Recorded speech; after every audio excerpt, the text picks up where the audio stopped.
ছাইড়া দে ভণ্ডামি। ঠিক কি না? এই ভণ্ডামির সাথে আমাদের সম্পর্ক আছে? মাজার পূজার সাথে ইসলামের কোনো সম্পর্ক আছে? নামাজ কালাম পড়ে না, ইবলিশ শয়তানের নানা। আছে না নাই? এই এলাকায় মনে হয় নাই, অনেক জায়গায় আছে দেখবেন লাল সালু দিয়ে ইয়া উঁচু করা। সাইয়েদনা আলীকে মদিনায় বিশ্বনবী পাঠালেন আর বললেন, যত উঁচু মাজার দেখো ভেঙে মাটির সাথে গুড়িয়ে দাও। কবরস্থান উঁচু হবে না, কবর হবে সমান। এটাকে সেফটি দেওয়ার জন্য, সিকিউরিটি দেওয়ার জন্য আপনি চারদিকে সিম্পল বেড়া বা দেয়াল দিতে পারেন, যাতে গরু ছাগল যে এই কবরের অসম্মান না করে। আমরা আশরাফুল মাখলুকাত, আমরা বেঁচে থাকলেও যেমনি সম্মান আছে আমাদের, মরে গেলেও সম্মান আছে না নাই? আল্লাহ বললেন, ওয়ালাকাদ কাররামনা বানি আদম, আমি বনি আদমের সম্মান বাড়িয়ে দিয়েছি। জীবিত অবস্থায় যেমনি সম্মান, মরে গেলেও সম্মান। ঠিক কি না? বিশ্বনবী দেখলেন একটা লাশ যাচ্ছে, লাশ দেখে নবী দাঁড়িয়ে গেলেন। সাহাবারা বললেন, ইয়া রাসূলুল্লাহ ইন্নাহু ইয়াহুদি, এটা ইহুদির লাশ। দাঁড়ালেন কেন? বসেন। বিশ্বনবী বললেন, আওয়ালাইসাত নাফসান, এটা কি মানুষ না? এটা হোক না ইহুদি, হোক খ্রিস্টান, হোক নাস্তিক, এটা তো মানুষ। আমি তো মানুষকে সম্মান দিয়েছি। I have dignified the status of the sons of Adam. আমি বনি আদমের সম্মানকে বাড়িয়ে দিয়েছি। সবার উপরে মানুষ সত্য, তাহার উপরে নাই। এজন্য কবরকে সিকিউরিটি দিতে হবে, কিন্তু গম্বুজ বানানো যাবে? লাল সালু দেয়া যাবে? মাজারে আগরবাতি দেয়া যাবে? মোমবাতি, মশারি, অনেক মাজারের উপরে লম্বা মশারি টাঙানো আছে না নাই? ওর বাবারে মশাই কামড়ায়, কত বড় ডাকাত। তো মশাই যদি নিচ থেকে তাড়াইতে না পারে, ও তোমারে কি করবে? কথা বলেন। মশা তাড়াতে পারে না নিজের গা থেকে, ও তোমারে কি বাঁচাবে? দেখবেন যেই লোকটা মাজারে মশারি দেয়, ওর বাবার ডেঙ্গু জ্বর, ওর বাপেরে মশাই খায়, ওর মারে মশাই খায়। গোটা বিশ্বের সবগুলো আল্লাহর ওলি যদি একটা গ্লাসের পানিতে ফু দেয়, আর আপনার মা যদি আপনার মাথার মধ্যে হাত বুলিয়ে দেয়, আপনার মা যদি আপনার বুকে একটা ফু দিয়ে দেয়, সব পীর সাহেব একদিকে, মায়ের দোয়া আরেকদিকে। মায়ের দোয়া মুহূর্তে আবার আল্লাহর আরশে পৌঁছে যাবে। এজন্য বিশ্বনবী বলতেন, সালাসু দাওয়াতিন মুস্তাজাবা, তিনটা দোয়া আল্লাহ কবুল ফিরিয়ে দেন না। এক নম্বরে হচ্ছে দাওয়াতুল মুসাফির, সফর অবস্থায় দোয়া করলে কবুল করে কে? আল্লাহ। দুই নম্বরে দাওয়াতুল মাজলুম, অত্যাচারিত ব্যক্তির দোয়া কবুল করে কে? আল্লাহ। তিন নম্বরে দাওয়াতুল ওয়ালিদাইনি লিওয়ালাদিহি, মা বাবা যখন হাত তুলে ছেলে মেয়েদের জন্য আল্লাহর কাছে দোয়া করে, ওই দোয়াটাও কবুল করে কে? আল্লাহ। মাজারে মশারি দিবেন? লাল সালু দিবেন? আগরবাতি, মোমবাতি, কোন মানত? মাজারে মানত করা যায় না। ইন্নী নাযারতু লিররহমানি সাওমা, মানত করতে হয় রহমানের নামে। মানত হবে একজনের নামে। চিল্লায় বলেন, তিনি কে? আল্লাহ। এজন্য মাজারে কিছু দেয়া যাবে না।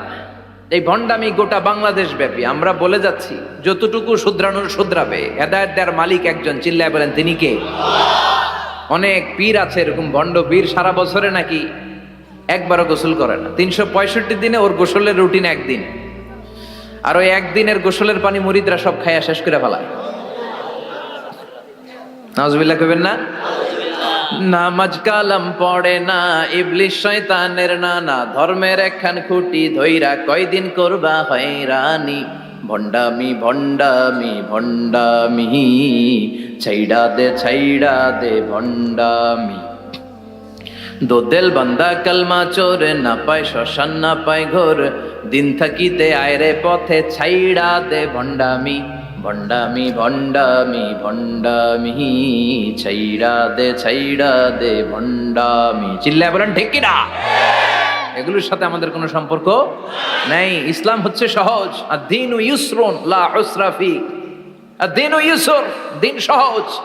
এত জনের কাছে যাওয়া লাগবে না। আপনি ওই জেলায় যে ওই মাজারে মানত করা লাগবে না। আপনার সিলেটে যাওয়া লাগবে না, আপনার খানজান আলীর কাছে যাওয়া লাগবে না, আপনার কোথাও যাওয়া লাগবে না। আপনি বাড়ির পাশের মসজিদে পড়ে সেজদা দেন, মুহূর্তে দোয়া কবুল করে নিবে কে? আল্লাহ। রব্বুল আলামিন বলে, গোলাম আমারে ডাকস না কেন? তোর ডাকে সাড়া দেওয়ার জন্য আমি 24 আওয়ার্স রেডি।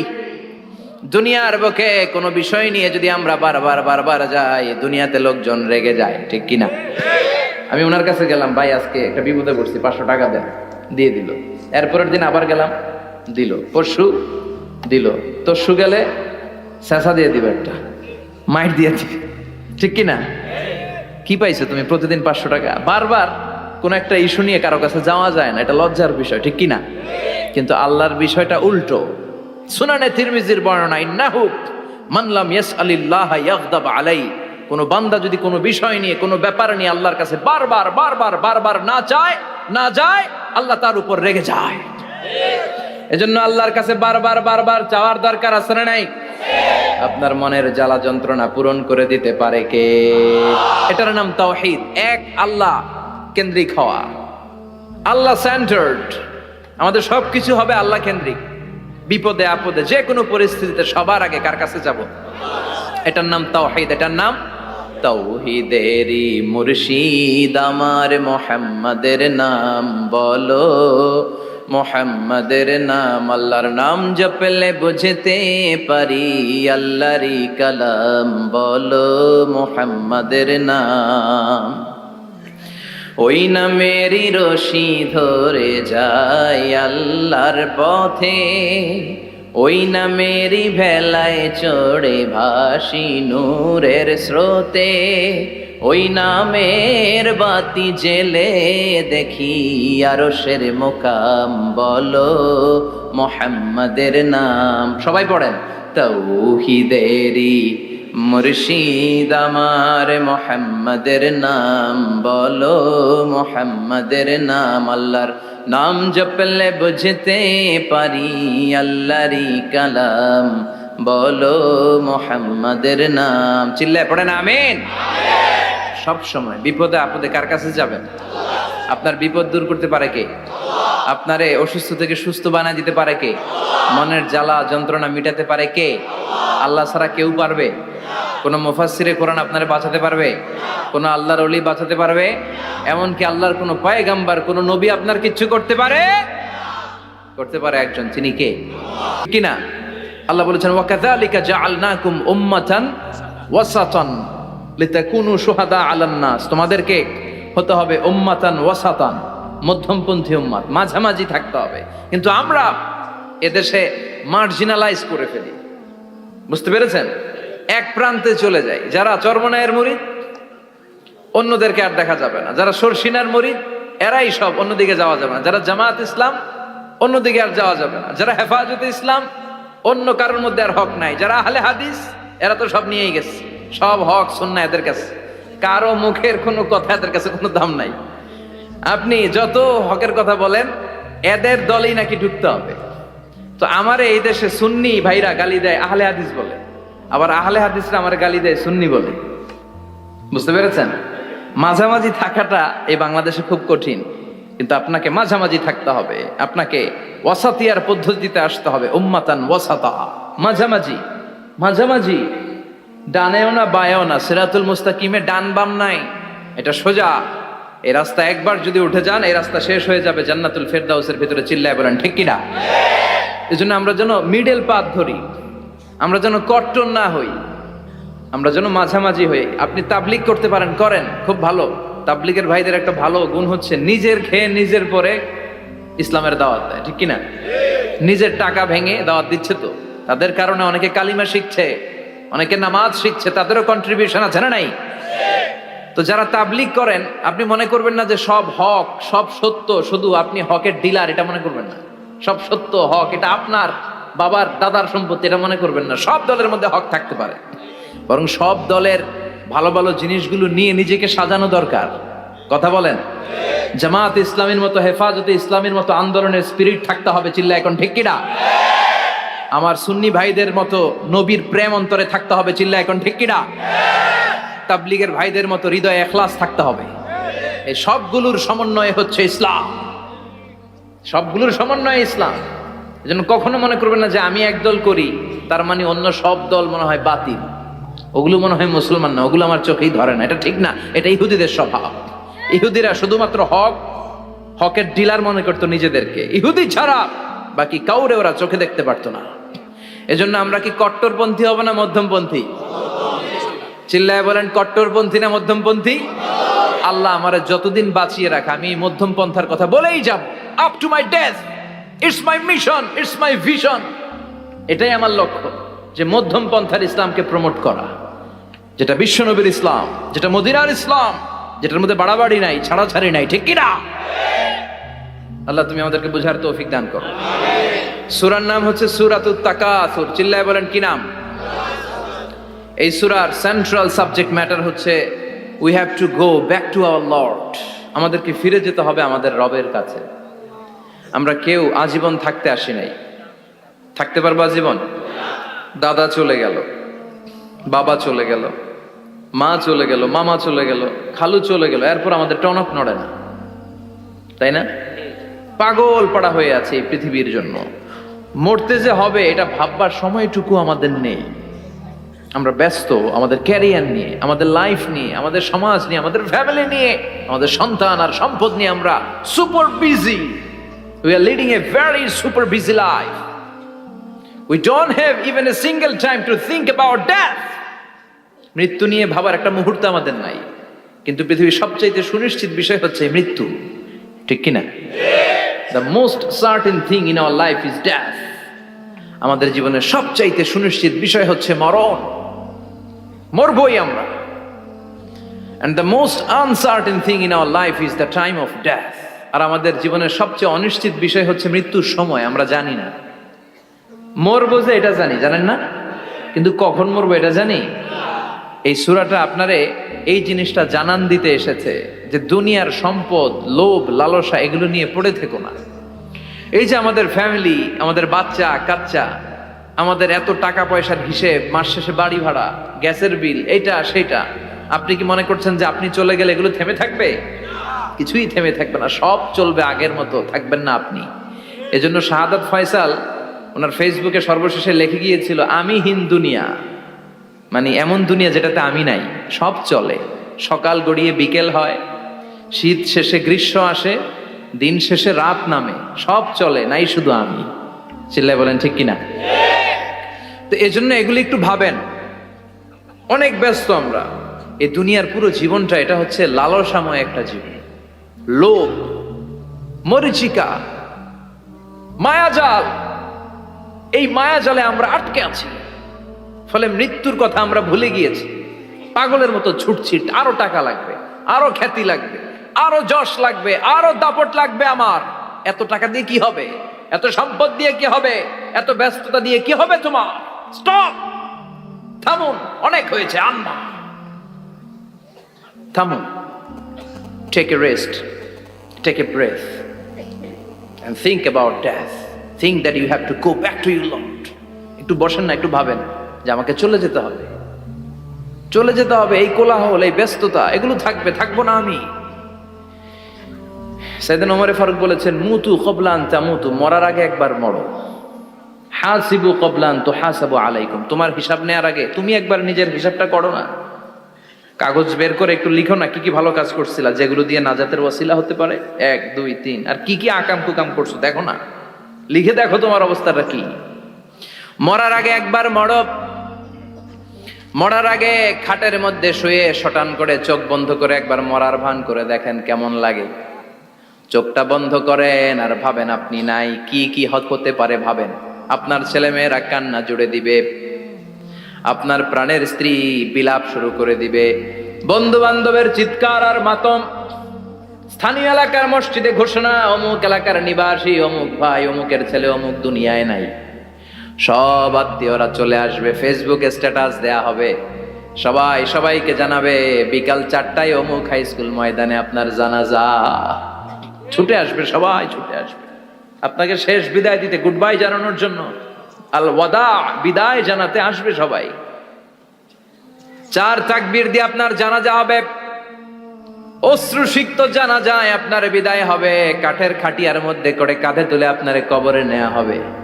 আগে থেকে খুঁড়ে রাখা কবরটার মধ্যে আপনারে বিছিয়ে দেয়া হবে। বাঁশের কচি দিয়ে তার উপরে মাটির চাপা দিয়ে সব চলে যাবে। ভাবেন না একবার চোখ বন্ধ করে, this is the circle of life, this is the nature of life. এটা সবার হবে, আমার হবে, আপনার হবে। এত মায়া, এত ভালোবাসা কই যাবে? কেউ থাকবে না, সবাই আপনার অন্ধকার কবরে রেখে দিয়ে চলে আসবে। উপরে বাঁশের কঞ্চি, তার উপরে মাটির চাপা, অন্ধকার আর অন্ধকার। এই অন্ধকার যেন শেষ হতে চায় না, শুধুই অন্ধকার, ঠিক কিনা? এজন্য আমাদের চলে যেতে হবে। দাদা গেল, চাচা গেল, মামা গেল, আমাদেরকেও যেতে হবে, জোরে কোন ঠিক কিনা? একদিন মাটির ভেতরে হবে ঘর রে মন আমার, কেন বান্ধ দালান ঘর? প্রাণ পাখি উড়ে যাবে পিঞ্জর ছেড়ে,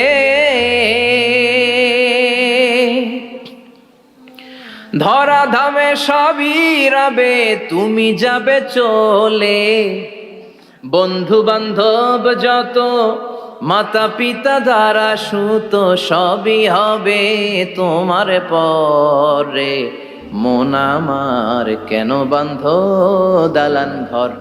একদিন মাটির ভেতরে হবে ঘর রে মন আমার, কেন বান্ধ দালান ঘর? ঠিক কিনা? সব পরে থাকবে, চলে যেতে হবে আমাদেরকে।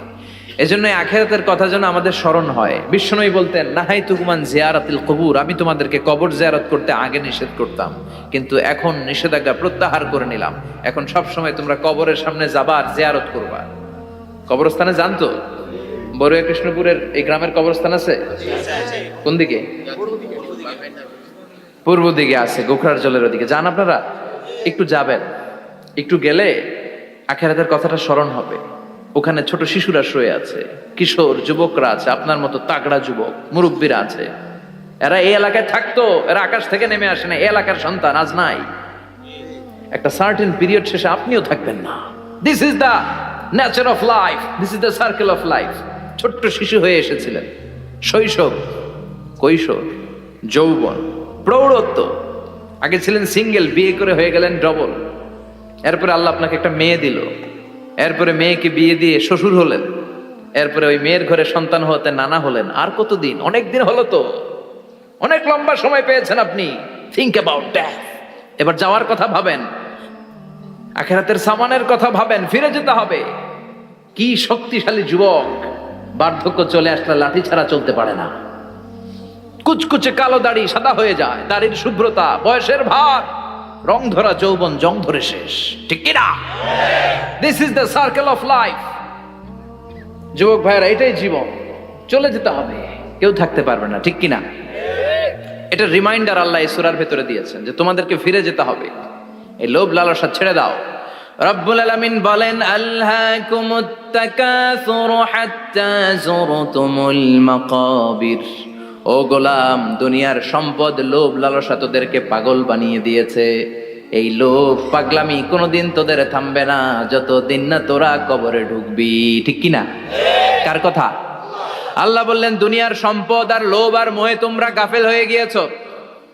আখিরাতের কথা বেমালুম তোমরা ভুলে গিয়েছো। কিন্তু আখিরাতে তোমাদের যেতেই হবে, কবরের বাড়িতে তোমাদের ঢুকতেই হবে। ঠিক কিনা? যেতেই হবে। আমরা ভুলে যাই। আলহাকুমুত তাকাসুর, অতিরিক্ত পাওয়ার লোভ, বেশি বেশি খাওয়ার লোভ, বেশি বেশি জমানোর লোভ মানুষকে গাফেল বানিয়ে দিয়েছে। এটা মানুষের স্বভাব। আরো চাই, আরো চাই, এই স্বভাবটা আছে না নাই? দেখবেন ছোট বাচ্চারা মসজিদে দোয়া অনুষ্ঠান শেষে জিলাপি দেয় না? বড়ুয়া কৃষ্ণপুর কি দেয়? আগে বাতাসা দিত না, এখন কি দেয়? জিলাপি দেয়, মিষ্টি দেয়। তো মসজিদের 2-3 গেট থেকে যদি দেয়, ছোট বাচ্চারা দেখবেন এদিক দিয়ে কয়েকটা নিয়ে আবার ওই গেটে লাইন ধরে। ওর হাত হলো ছোট হাত, ওর হাত ভর্তি জিলাপি, আর নেওয়ার জায়গা নেই, এরপর আরেক জায়গায় লাইন ধরছে। আরো লাগবে, আরো লাগবে, এই আরো আরো আরো চাই। এই স্বভাবটাই মানুষকে কুড়ে কুড়ে শেষ করে দিয়েছে। এত লাগবে কেন তোমার? চাহিদার কোনো শেষ নাই। Unlimited demand of human being. যার আছে বেশি তার চাই বেশি। যার সাইকেল আছে তার হুন্ডা চাই, হুন্ডা আছে তো প্রাইভেট কার চাই, প্রাইভেট কার আছে তো প্লেন চাই, প্লেন আছে তো হেলিকপ্টার চাই, হেলিকপ্টার আছে তো ওইটা চাই, ওইটা আছে তো সেটা চাই। ঠিক কিনা? এলাকার মেম্বার যে হয়েছে চেয়ারম্যান হতে চায়, আছে না নাই? চেয়ারম্যান সাহেব এমপি হতে চায়, আছে না নাই? এমপি সাহেব মন্ত্রী হতে চায়, আছে না নাই? মন্ত্রী সাহেব প্রধানমন্ত্রী হতে চায়, আছে না নাই? কিন্তু এই দেশে সুযোগ নাই। কথা কন।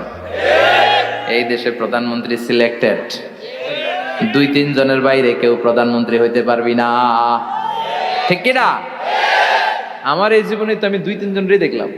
বেগম খালেদা জিয়া, মাননীয় প্রধানমন্ত্রী শেখ হাসিনার ছোট্টবেলা দেখেছি এরশাদকে। আমরা তখন ছোট, তো মানুষের চাহিদার কোনো শেষ নাই, যার আছে বেশি তার চাই বেশি। এজন্য বিষ্ণু বলেছেন উনজুরু ইলা মান হুয়া আসফালা মিন, তোমার চেয়ে যে খারাপ আছে ওর দিকে তাকাও। ওয়ালা তানজুর মান হুয়া আ'লা মিন, তোমার চেয়ে যে ভালো আছে ওর দিকে তাকায়ও না, তোমার চেয়ে যে খারাপ অবস্থানে আছে ওর দিকে তাকাও।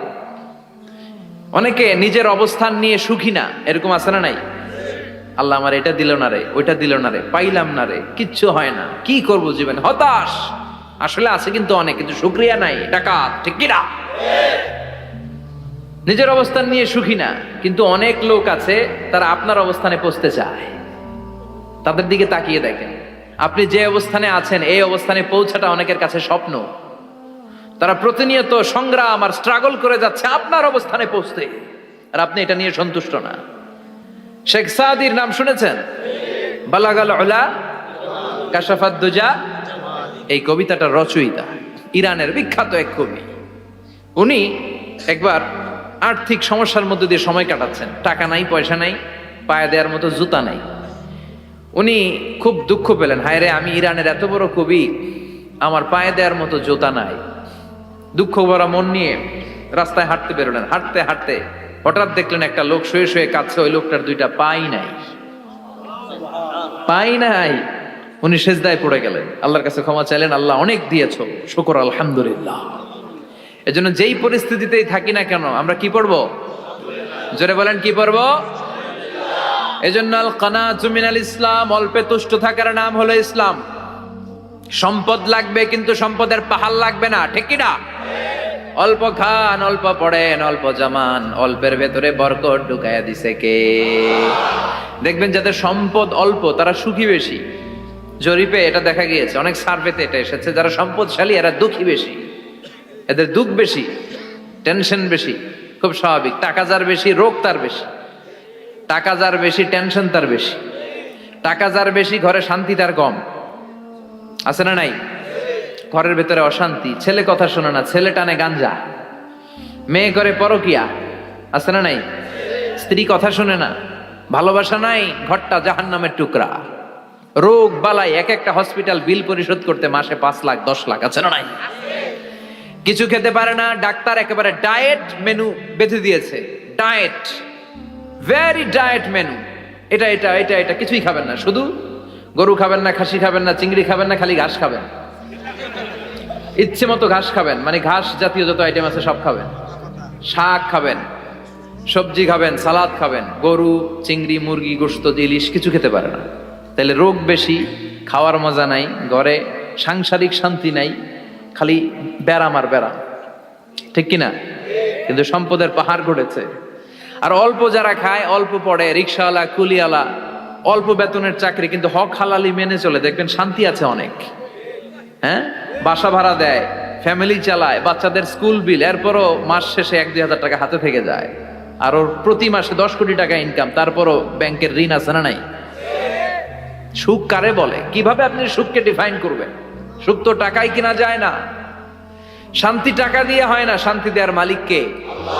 শান্তি আছে অল্প খেয়ে শুকর করার মধ্যে, শান্তি আছে আলহামদুলিল্লাহর মধ্যে। চিল্লায় বলেন ঠিক কিনা? এজন্য অল্প খাবো, অল্প পড়বো, অল্প জামাবো, অল্পের ভেতরে বরকত দিয়েছে কে? দেখেন ধনী ভাইরা খেতে পারে না, কিন্তু রিক্সাওয়ালার কি সমস্যা হয়?